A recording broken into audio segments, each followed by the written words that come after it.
Mystery Seahorse by Carle.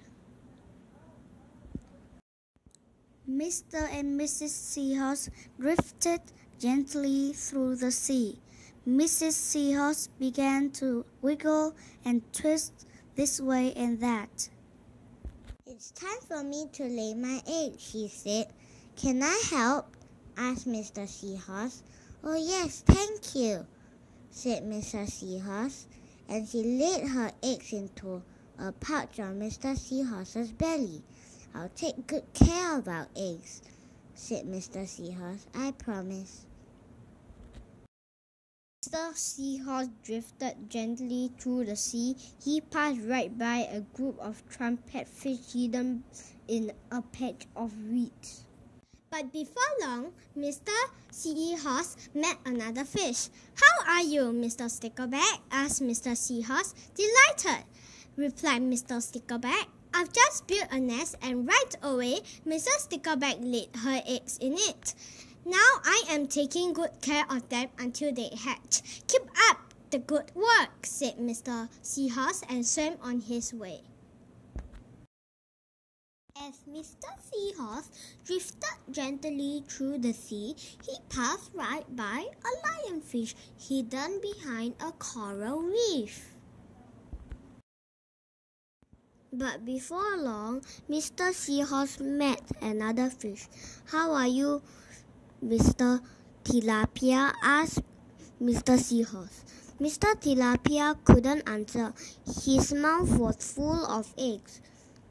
I know, Mr. Seahorse. Mrs. Tilapia had laid her eggs. Now you are taking good care of them until they hatch." Mr.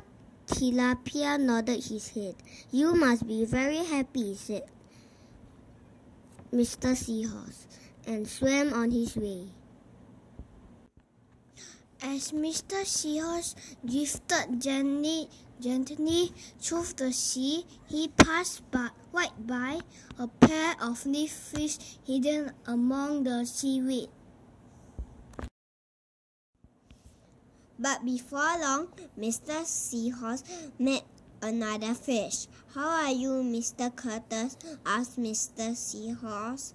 "Perfectly fine," replied Mr. Curtis. "Mrs. Curtis had laid her eggs, and I have stuck them on my head.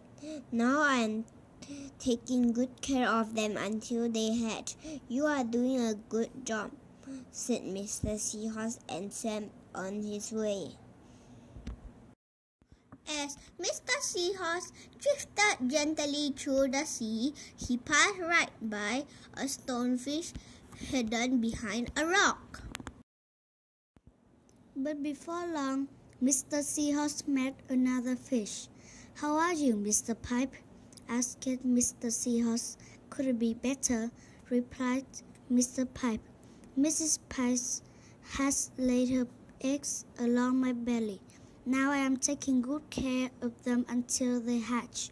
You should feel proud of yourself," said Mr. Seahorse and swam on his way.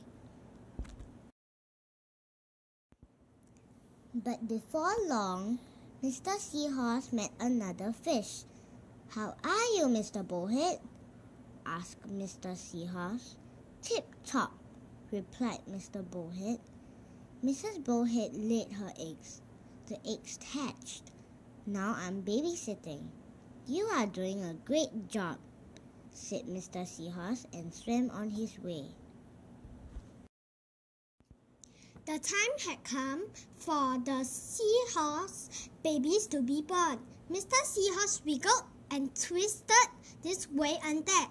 At last, the babies tumbled out of Mr. Seahorse's pouch and swam away. One baby turned around and tried to get back into the pouch. "Oh no," said Mr. Seahorse. "I do love you, but now you are ready to be on your own."